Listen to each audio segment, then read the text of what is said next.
Welcome to Human Performance Technology. My name is Francisco Cano, and I am a current student, part of the School of Education over at Liberty University. I currently have no conflict of interest to disclose, and any questions regarding this presentation can be addressed to my email at fcano1@liberty.edu. The objectives of this training: we're going to go ahead and introduce the concept of human performance technology. We'll also define what human performance technology is.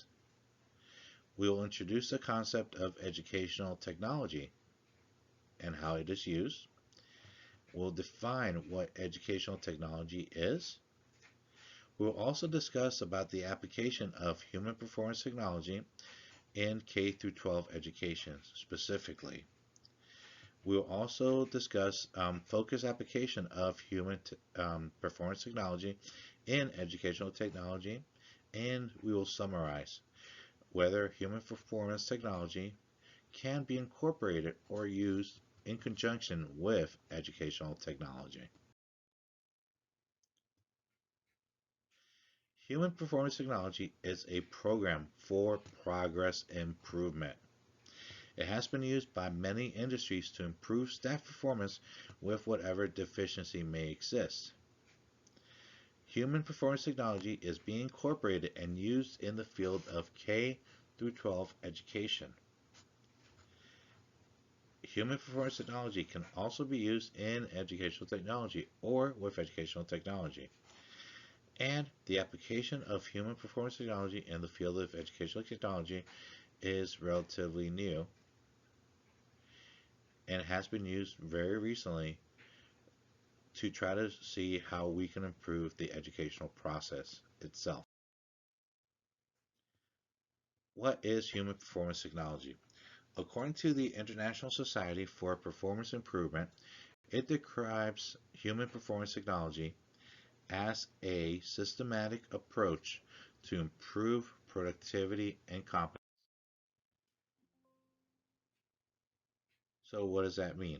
This is a program that was created for organizations to improve some type of deficiency that was found in order to fix a problem which was causing either loss of revenue, property, or loss of competition. How do we define human performance technology? Human performance technology is a process that compares and the desired levels of individuals' organizations' performance to identify performance gaps which may exist amongst an organization or a school system. It incorporates human performance improvements with management science, diagnostics to create the human performance technology and performance improvement model, which a lot of researchers and human performance technology technicians use in businesses and organizations to create a progress improvement plan. It accounts for three fundamentals of instructional technology, and they are the design process, the development of the product, research and evaluation. Human performance technology also combines multiple fields to achieve a desired outcome. It is not a one-size-fits-all approach to fixing a solution. It incorporates behavioral psychology, instructional system design, organizational development, and also human resources management. It helps create a product of progress improvement for the organization. It is described as a systematic and systemic identification which helps remove the barriers for individuals or organizational performances. And finally, it focuses on outcomes. So what must human performance technology do? It must take on a systems view. It helps add value to an organization. It helps establish partnerships. It must remain systematic in the assessment of the need or capacity, identifies the costs or factors that limit performance. It is needs to remain systematic during development of all or some of the solutions or elements. Needs to remain systematic in the implementation of the solution. And it needs to remain systematic in the evaluation of the process and the results. According to the International Society for Performance Improvement, there are 10 standards of human performance technology. Those standards are that human performance technology must focus on results or outcome. It must take a systematic view. It must add value. It must work in partnership. It must follow a systematic process determining the need or opportunity.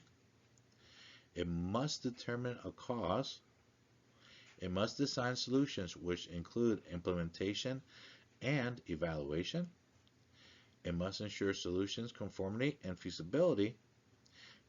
It must implement solutions. And finally, it must evaluate the results and the impact of that progress improvement. So what does the future of human performance technology hold? One of the ideas is that it will probably be renamed to the Human Capital Management System, which it combines many components that includes holistic management and optimization of an organization's human capital. The benefits for implementing human performance technology and continuing using it, especially in the future, is to identify highly successful employees for inclusion into a succession plan. It must create comprehensive competency assessments. It must develop personalized training and development programs, and it must track individual developments.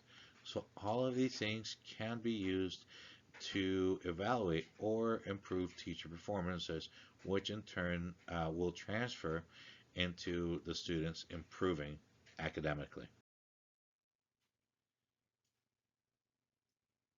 So now we will discuss educational technology. The goal of educational technology it is to improve a specific aspect of teaching or learning. The purpose it must incorporate technology to help achieve a goal. And that goal is based on whatever the teacher wants to design or wants to teach the students. It is a combination of the use of technology and educational concepts to aid in training. It involves analysis, design, production, evaluation, implementation, and management of education systems and other learning environments, which leads to learning and development of the mind, the body, and spirit. Technology is constantly changing, and as educators or human performance technicians, we must keep up with that change because if we don't, we're going to be left behind.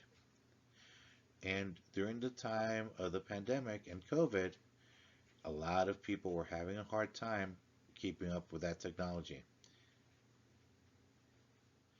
So, what can this change lead to, and what can it affect? Change can affect the goals of the individual or the organization or the school system. It can affect the audience and how we handle or speak with the audience or deal with the audience, whether we are doing it in person or now doing it through teleconference, video conference, or whatever form. The content. We went from the standard brick and mortar schools to distance education, So a lot of the content had to become and made digital so that the students can access it. The design. A lot of teachers had to design their own curriculum versus using the standard paper format. They had to now be able to create their lectures and their lessons plans using whatever program that they used and be able to design it and incorporate it into their lessons. The organization process. A lot of organizations had to do a mental shift, and big changes had to occur for them. It also can affect the presentation style. Again, going back to the uh, person-to-person meeting, like the standard lecture-based stuff, to now we have to do our meetings via teleconference or video conferencing. It can also affect management style. Managers had to find a way to ensure that their teachers were doing what they were supposed to be doing, and the teachers also had to figure out a way to ensure that their students were keeping up with the lessons. The evaluation process also had to change, you know, whether it went from a paper format to now an online evaluation format, and they had to figure out how they were going to evaluate performance, for the performance for the teachers and performance for the students. And then finally, methods. They had to determine what method was going to be working best for the students and the staff in order to get their lessons across. Because the instructors or the teachers had to keep in mind the different learning styles of their students, to include those students that might have had uh, a medical 504 plan or special needs. Some examples of educational technology. Some schools decided to integrate the use of augmented reality or virtual reality into their training plans. Some places decided to integrate gamification, where it's the incorporation of gameplay to teach a lesson. Some organizations resorted to creation of web pages, either standard web pages for the classroom, and also some of them even incorporated some of those web pages into social media. Some decided to do participation or usage of web quests or other research programs, which helped the students obtain the information that they needed for their assignments. And finally, the other use of educational technology was through the creation of podcasts, which helped with some classroom knowledge. So they would give them a lesson or a topic, and the students would do a podcast about that. So, how do we apply human performance technology in education? Current education contexts demand standards-based evaluations or standards-based education. It first came out with the No Child Left Behind, and then later through all the different legislations that have been passed to ensure that teachers are maintaining a standard. It's an increased need for accountability amongst not just the teachers, but also the principals, the schools, and the school systems so that they can be held accountable for their performance with the community. And it helps prepare the students for college or future career or anything that will be coming up in the 21st century. So, how do we achieve these goals?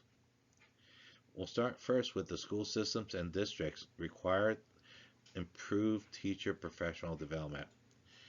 If we focus on teacher development, that in turn will help the teachers improve their teaching styles. It will show them the new use of technology.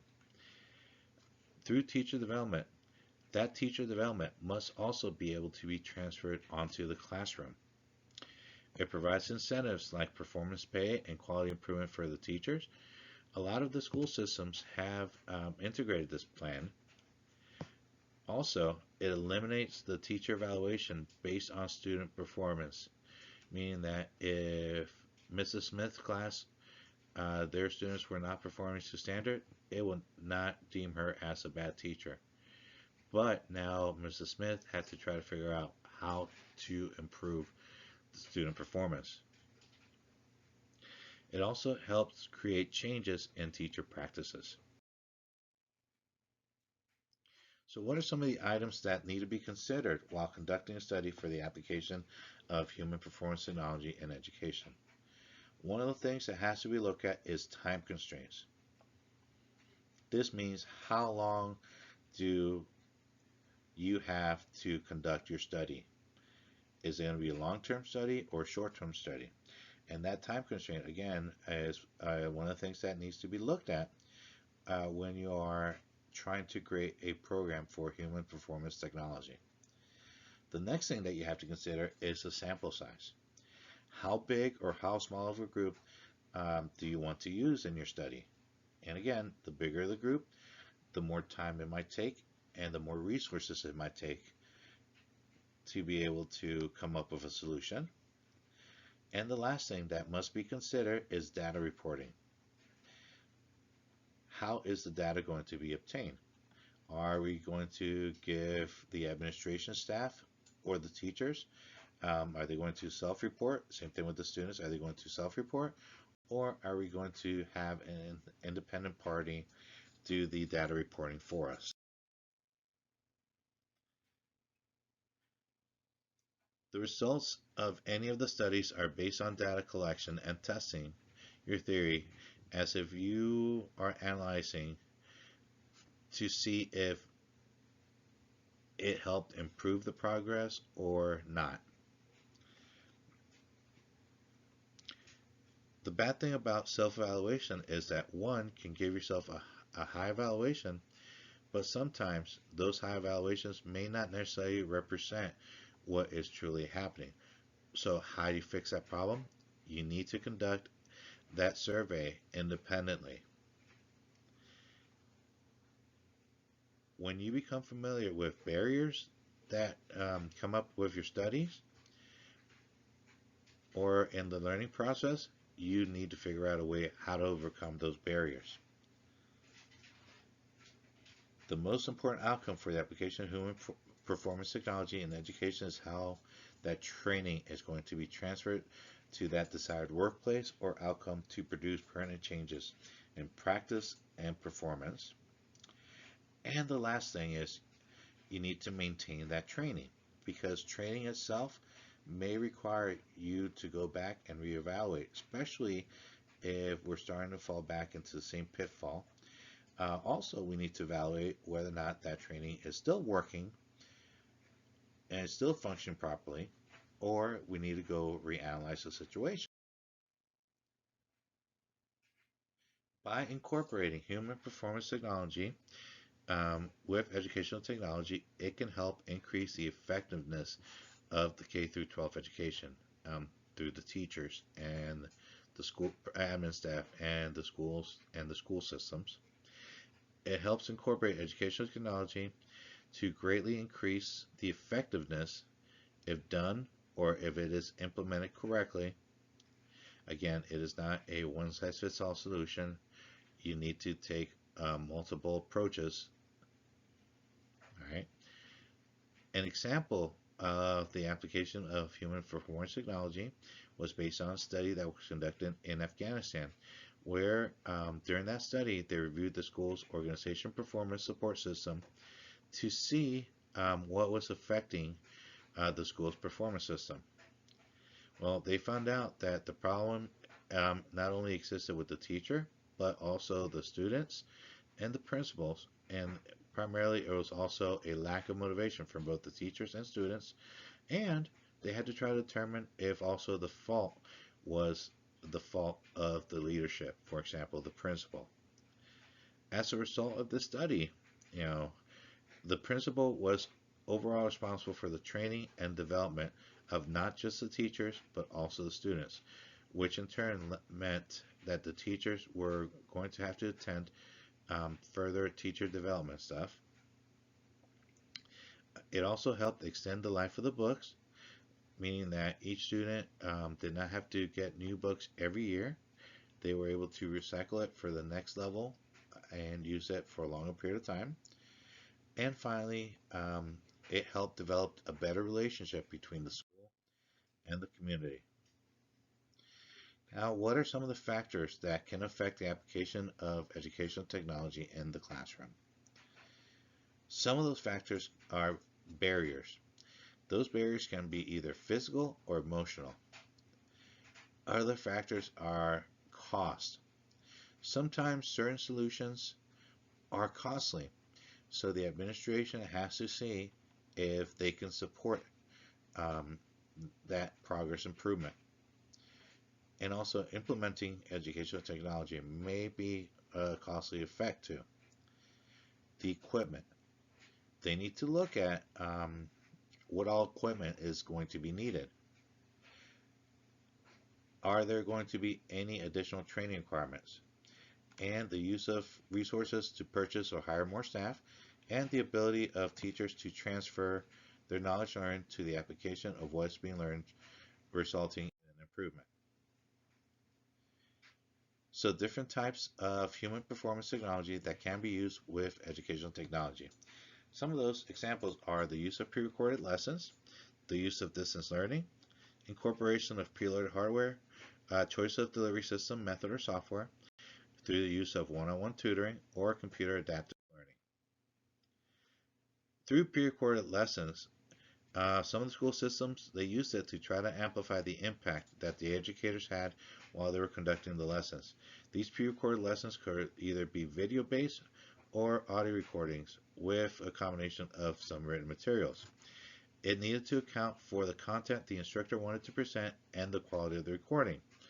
And the consideration for the use can be for the instructors creating lessons either in their native language versus the language the original material was developed. Distance education.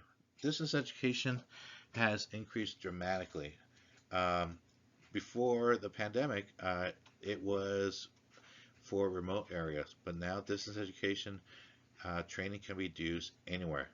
But at times, the equipment may be a factor because they have to purchase satellite dishes, internet provider, things, and so on and so forth. The positive side is that students work independently or under the supervision or direction of the teachers, and some of the school systems make it accessible to the poorest locations where they may not be able to attend school because of how far they are. Another method was live one-on-one tutoring. With the improvement of the internet service, it has made connectivity a lot easier for a lot of school systems, meaning that the quality of the video conference or teleconferencing has improved. And in educational technology, there has been shown to be improvement in human performance technology through live one-on-one teaching because it is a more personalized approach for the lessons. It benefits the students more comfortably, become more comfortable with technology that is used for learning, and it helps the student become more engaged in cross-cultural communication. With preloaded software, schools need to make the decision of what software they want to install on their computers, tablets, or laptops. They must rely on the interaction between the learner and the software and the educators. The downside is that not all software is meant to be used for the same purposes, and sometimes, unfortunately, your students may take advantage of certain software and may not be focused on what is being taught at the time, meaning that you have to have security systems in place and may require constant updating to ensure that the information stays up to date and compatible. The choice of delivery system or method is based on what type of lesson you want to do and how you want to incorporate that lesson. Through PowerPoint or any other means. Um, and also, the teacher has to pick the best software to be used that they want to use for their presentation, whether it's PowerPoint, Prezi, or Word, or Google. The last one is computer adaptive learning. In computer adaptive learning, it has been shown to be useful in and out of the classroom. It can be used with special education students to help improve certain skills and abilities. It makes analyzing the student's ability much easier based on their proficiency and tasks. It allows the student to adapt on how well they're learning by increasing or decreasing the difficulty level or performance. The designer can give the students the ability to independently master a skill and help them obtain the most of learning. During the beginning of the pandemic, a lot of people had issues with this because what a lot of instructors thought that the students were just going to breeze through the program and not actually learn, or they were going to take too long. So one of the ways that they did it was to constantly check on the students, to check on the progress, to see how they were doing, and to ensure that they were understanding the material. Uh, One of the big positives about computer adaptive learning is that it has contributed to aiding persons with special needs in learning by, and even regular schools or education, by helping the students build self-confidence, become more independent, achieve a higher quality of life, and serves as a key tool for enabling students to access education actively and apparently improve the student's performance, and can be used to evaluate human performance technology or progress improvement. So, in conclusion, the goal of human performance technology is to create a systematic approach for improving and incorporating educational technology in schools. It is to engage the learner and at the same time not only empower the learner but also empower the educator. School systems, when implementing and using human performance technology with educational technologies, have to keep in mind that they need to be ethical, moral, and create adequate leadership with focuses on staff development and improvement. And teachers must become and serve as the subject matter experts, which will engage students more in the lessons, thus improving their scores and attendance ability. I want to thank you very much for your time. I hope that you enjoyed the lesson. Thank you very much.